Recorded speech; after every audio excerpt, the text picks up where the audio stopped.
5 ವರ್ಷ ಆದಮೇಲೆ ನನ್ನ ಲೈಫ್ ಹೇಗಿರುತ್ತೆ? ನನ್ನ ಫ್ಯೂಚರ್ ವರ್ಷನ್ ಈಗ ಬಂದು ನನ್ನ ತಲೆಯಲ್ಲಿ ಓಡ್ತಿರೋ ಎಲ್ಲ ಕ್ವೆಶ್ಚನ್ಸ್ಗೆ ಆನ್ಸರ್ ಮಾಡಿದರೆ ಎಷ್ಟು ಚೆನ್ನಾಗಿರುತ್ತೆ. ಬಿಕಾಸ್ ಈಗ ನನ್ನ ಬಗ್ಗೆ, ನನ್ನ ಲೈಫ್ ಬಗ್ಗೆ ಸಮಾಧಾನನೇ ಇಲ್ಲ. ಎಲ್ಲರೂ ಅವ್ರವ್ರ ಲೈಫ್ನ ಫಿಗರ್ ಔಟ್ ಮಾಡ್ಕೊಂಡಿದ್ದಾರೆ ಅನಿಸುತ್ತೆ. ಅವ್ರ career, relationships, finance, skin care ಎಲ್ಲ ಸೆಟ್ ಆಗಿದೆ ಅನಿಸುತ್ತೆ. ನಾನು ಒಬ್ಬಳೇ ಎಲ್ರಿಗಿಂತ ಹಿಂದೆ ಉಳ್ಕೊಂಡಿದ್ದೀನಿ. You are at the right place. What? ನೀನು ನಾನಾ? I mean, is it us? ನೀನು ನಾನೇ, ನಾನು ನೀನೆ. ಆದರೆ ನಿನಗಿಂತ ಒಂದು 5 ವರ್ಷ ಮುಂದೆ ಇದ್ದೀನಿ ಅಷ್ಟೇ. ವಾವ್, ಈಗಷ್ಟೇ ನಿನ್ನನ್ನು ಮೀಟ್ ಮಾಡಬೇಕು ಅಂದ್ಕೊಂಡಿದ್ದೆ. ನೀನು ಬಂದಿದ್ದು ಎಷ್ಟು ಒಳ್ಳೇದಾಯ್ತು ಗೊತ್ತಾ. ನನ್ನ ತಲೆಯಲ್ಲಿ ಎಷ್ಟೊಂದು ಕ್ವೆಶ್ಚನ್ಸು, ಎಷ್ಟೊಂದು ಡೌಟ್ಸು, ಫ್ಯೂಚರ್ ಬಗ್ಗೆ ಸಿಕ್ಕಾಪಟ್ಟೆ ಟೆನ್ಷನ್ ಇದೆ. ಯಾವಾಗಲೂ ಮೆಸ್ಸಿ ಆಗಿರ್ತೀನಿ. ನಾನು ಫ್ಯೂಚರಲ್ಲೂ ಇದೇ ರೀತಿಯೇ ಯೋಚನೆ ಮಾಡ್ಕೊಂಡಿರ್ತೀನ. ಆದರೆ ಫ್ಯೂಚರ್ ಬಗ್ಗೆ ನಿಮಗೆ ಈಗ ಇರೋಷ್ಟು ಭಯ ಮುಂದೆ ಇರಲ್ಲ. ಎಲ್ಲ ಗೊಂದಲಗಳನ್ನ, ಎಲ್ಲ ಕನ್ಫ್ಯೂಷನ್ಸ್ನ ಸುಮ್ಮನೆ ಕೇಳಿಸ್ಕೊಳ್ತಾ ಇರ್ತೀಯ, ಅರ್ಥ ಮಾಡ್ಕೋತಾ ಹೋಗ್ತೀಯ. ಡೋಂಟ್ ವರಿ, ಇಬ್ಬರು ಸೇರಿ ಈ ಮೆಸ್ನ ಒಟ್ಟಿಗೆ ಕ್ಲೀನ್ ಮಾಡೋಣ. ಆಮೇಲೆ ಐ ಫೀಲ್ ನನ್ನನ್ನು ನಾನು ಇನ್ನೊಬ್ರ ಜೊತೆ ಕಾನ್ಸ್ಟೆಂಟ್ಲಿ ಕಂಪೇರ್ ಮಾಡ್ಕೋತಾನೆ ಇರ್ತೀನಿ. I feel every one is moving forward so fast ಅಂತ. ಫ್ಯೂಚರಲ್ಲೂ ನೀನು ಇದೇ ರೀತಿನೇ ಕಂಪೇರ್ ಮಾಡ್ಕೋತೀಯ. ಆದರೆ ಸೆಲ್ಫ್ ಹೇಟಿಂದ ಅಲ್ಲ, but from a place of curiosity. ಬೇರೆಯವರ ಸಕ್ಸಸ್ ಸ್ಟೋರೀಸ್ನ ಕೇಳಿದಾಗ, ನೋಡಿದಾಗ you feel wow, that's so inspiring, ನಾನು ಅದೇ ರೀತಿ ಆಗಬೇಕು ಅಂತ. So that's a healthy comparison.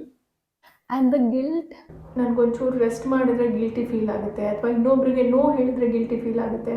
And basically ನಾನು ಪರ್ಫೆಕ್ಟ್ ಆಗಿಲ್ಲ ಅಂತ ನನ್ನ ಬಗ್ಗೆ ನಾನು ಯಾವಾಗಲೂ ಗಿಲ್ಟ್ ಫೀಲಲ್ಲೇ ಇರ್ತೀನಿ.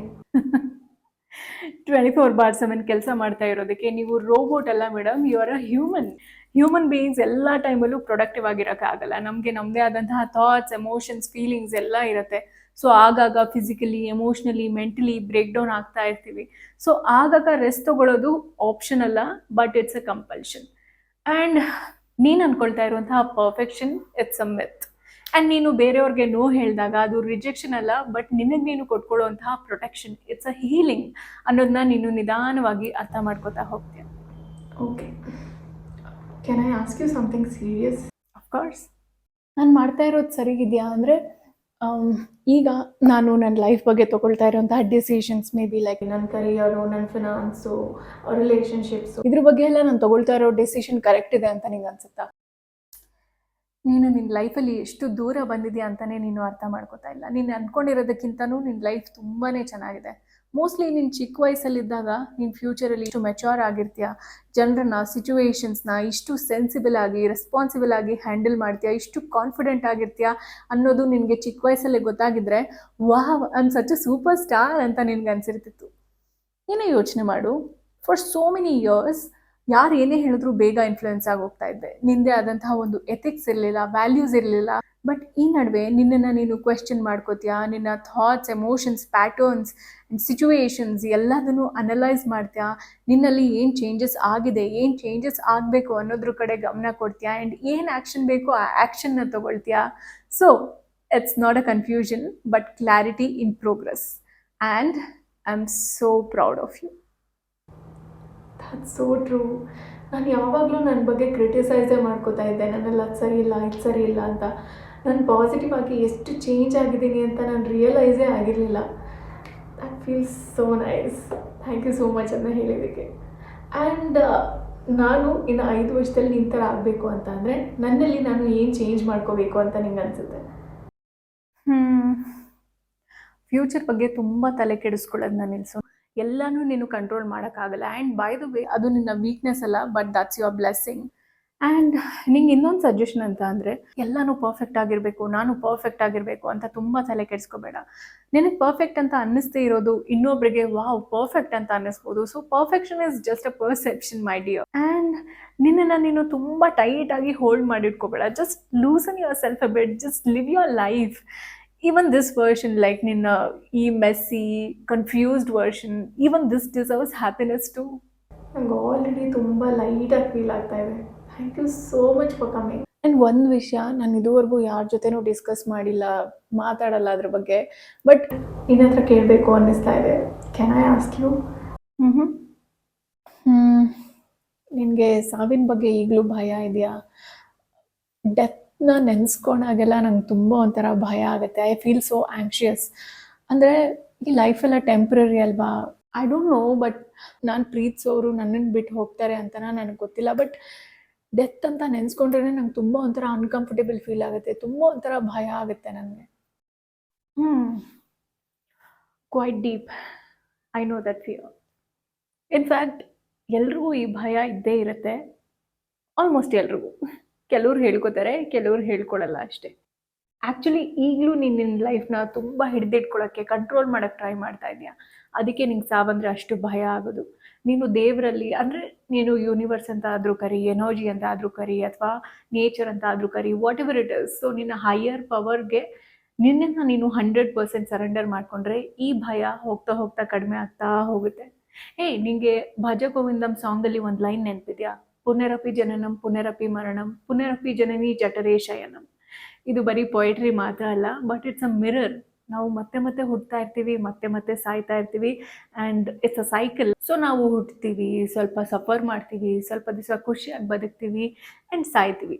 ಮತ್ತೆ ಒಂದಲ್ಲ ಒಂದು ರೂಪದಲ್ಲಿ ಮತ್ತೆ ಹುಟ್ತೀವಿ.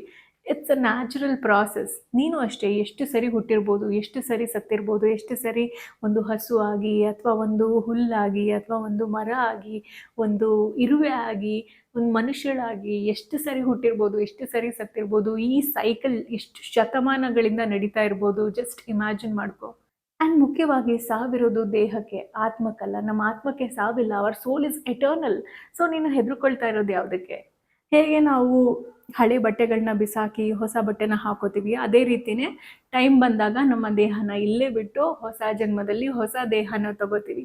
ಜಸ್ಟ್ ಲೈಕ್ ರೆಂಟೆಡ್ ವೆಹಿಕಲ್ ಅಂತ ಅನ್ಕೋಬೋದು. So stop running away from death, my dear. Understand it. ಸಾವು ಬದುಕಿನ ಕೊನೆ ಅಲ್ಲ, ಬಟ್ ಬದುಕಿನ ಒಂದು ಭಾಗ. ನಾವು ಸತ್ತಾಗ ನಾವು ನಮ್ಮ ಫಿಸಿಕಲ್ ಫಾರ್ಮಲ್ಲಿ ಇರಲ್ಲ ಅಷ್ಟೇ, but we could be in a different dimension. ನೀನು ಇದನ್ನ ಅಕ್ಸೆಪ್ಟ್ ಮಾಡ್ಕೊಳ್ತಾ ಹೋದಷ್ಟು ಫ್ರೀಯಾಗಿ ಬದುಕೋಕ್ಕೆ ಶುರು ಮಾಡ್ತೀಯ. ನಾನು ಈ ರೀತಿ ಯಾವತ್ತೂ ಯೋಚನೆ ಮಾಡಿರಲಿಲ್ಲ. ಈಗ ಸ್ವಲ್ಪ ಡೆತ್ ಅಂತ ನೆನೆಸ್ಕೊಂಡ್ರೆ ಒಂಚೂರು ಭಯ ಕಡಿಮೆ ಆಗ್ತಿದೆ ಅನಿಸ್ತಿದೆ. But eventually I will get there. ಹಾಗೆ ಸಾಧ್ಯವಾದಷ್ಟು ನೀನು ಪ್ರೀತಿಸೋರಿಂದ ಡಿಟ್ಯಾಚ್ಮೆಂಟ್ನ ಪ್ರಾಕ್ಟೀಸ್ ಮಾಡ್ಕೊ. ಆ್ಯಂಡ್ ಲಿಸನ್, ನಿನ್ನ ಲೈಫ್ ಎಷ್ಟು ಚೆನ್ನಾಗಿದೆ ಅಂತ ನೀನು ರಿಯಲೈಸೇ ಮಾಡ್ಕೋತಾ ಇಲ್ಲ. ಇನ್ಫ್ಯಾಕ್ಟ್ ನಿನ್ನ ಪರಿಚಯ ಇರೋರು, ನಿನ್ನ ಸುತ್ತಮುತ್ತ ಇರೋರು ನಿನ್ನ ಥರ ಲೈಫ್ ಬೇಕು ಅಂತ ಸೀಕ್ರೆಟ್ಲಿ ಮ್ಯಾನಿಫೆಸ್ಟ್ ಮಾಡ್ಕೋತಾ ಇರ್ತಾರೆ. ಸ್ವಲ್ಪ ಫಿಲ್ಮಿಯಾಗಿ ಹೇಳಬೇಕು ಅಂದರೆ, ಮೂವಿಯಲ್ಲಿ ಒಂದು ಹ್ಯಾಪಿ ಗರ್ಲ್ ಲೈಫ್ನ ತೋರಿಸ್ಬೇಕು ಅಂದರೆ ನಿನ್ನ ಲೈಫ್ನ ಎಕ್ಸಾಂಪಲ್ ಆಗಿ ತೋರಿಸ್ಬೋದು. So do not take it for granted. And ನೀನು ಎಂಥ ಸ್ಟ್ರಾಂಗ್ ಗರ್ಲ್ ಅಂತ ಅವಾಗವಾಗ ಮರಿತಾ ಇರ್ತೀಯ. ರಿಮೆಂಬರ್, ಅವತ್ತು ಹಾರ್ಟ್ ಬ್ರೇಕ್ ಆಗಿದ್ದ ದಿನ, ಇನ್ನು ನನ್ನ ಲೈಫ್ ಮುಗೀತು, ನಾನು ಖುಷಿಯಾಗಿರೋಕ್ಕೆ ಚಾನ್ಸೇ ಇಲ್ಲ ಅಂತ ಎಷ್ಟೆಲ್ಲ ಆಗ್ತದೆ. ಬಟ್ ಸ್ಟಿಲ್ ಎಷ್ಟು ಗ್ರೇಸ್ಫುಲಿ ಮೂವ್ ಆನ್ ಆದೆ. And back to back job rejection ಆದಾಗ ನಿನ್ನ ಕಾನ್ಫಿಡೆನ್ಸ್ ಯಾವ ಲೆವೆಲಿಗೆ ಕುಗ್ಗೋಗಿತ್ತು, ಆ್ಯಂಡ್ ಇವತ್ತು ಎಂತಹ ಒಳ್ಳೆ ಮೆಂಟಲ್ ಸ್ಟೇಟಲ್ಲಿದೆ. ಸೊ ನಿನ್ನ ಲೈಫಲ್ಲಿ ಎಷ್ಟೆಲ್ಲ ಫೇಲ್ಯೂರ್ಸ್ ಆದರೂ, ಎಷ್ಟೆಲ್ಲ ಮಿಸ್ಫಾರ್ಚೂನ್ಸ್ ಆದರೂ, ನಿನ್ನನ್ನು ನೀನು ಅನ್ಎಥಿಕಲ್ ಲೈಫ್ ಕಡೆ ಡಿಸ್ಟ್ರ್ಯಾಕ್ಟ್ ಮಾಡ್ಕೊಳ್ದೆ ನಿನ್ನ ಮಾರಲ್ಸ್ನ ಸ್ಟ್ರಾಂಗ್ ಆಗಿ ಇಟ್ಕೊಂಡು ನೀನು ಹೋಲ್ಡ್ ಅಪ್ ಮಾಡ್ಕೊಂಡಿದೆಯಲ್ಲ, for that you should really be proud of yourself. So my girl, celebrate yourself, respect yourself. And ಇದು ಪರ್ಫೆಕ್ಟ್ ವರ್ಷನ್ ಅಲ್ಲ, ಆಯಿತಾ? ಇನ್ನೂ 5 ವರ್ಷ ಆದಮೇಲೆ ಇನ್ನೂ ಅಜ್ಜಿ ಥರ ಏನೇನೋ ತಿಳ್ಕೊಂಡು ನಿಮ್ಗೆ ಇನ್ನೂ ಓವರಾಗಿ ಲೆಕ್ಚರ್ ಕೊಡ್ತಾ ಇರ್ತೀನಿ. But you should bear with it. Can I hug you once? You should.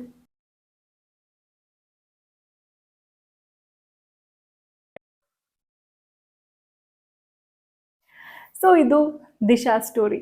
ಈ ದಿಶಾ ನೀವು ಕೂಡ ಆಗಿರ್ಬೋದು. ಈ ಒಂದು ಹೊಸ ಎಕ್ಸ್ಪೆರಿಮೆಂಟ್ ನಿಮಗೆ ಹೇಗೆ ಅನ್ನಿಸ್ತು, ಎಷ್ಟು ರಿಲೇಟ್ ಆಯಿತು ಅನ್ನೋದನ್ನ ಕಮೆಂಟ್ ಮಾಡಿ. ನಿಮ್ಮ ಕಮೆಂಟ್ ನನ್ನ ಎಫರ್ಟ್ಗೆ ನೀವು ಕೊಡುವಂತಹ ಗಿಫ್ಟ್. ಸಿಗೋಣ ಮುಂದಿನ ವಾರ ಮತ್ತೆ ಇನ್ನೊಂದು ಸ್ಕಿಟ್ ಜೊತೆ ಅಲ್ಲ, ಆದರೆ ಇನ್ನೊಂದು ಟಾಕಿಂಗ್ ಹೆಡ್ ವಿಡಿಯೋ ಜೊತೆ. Until then, take care.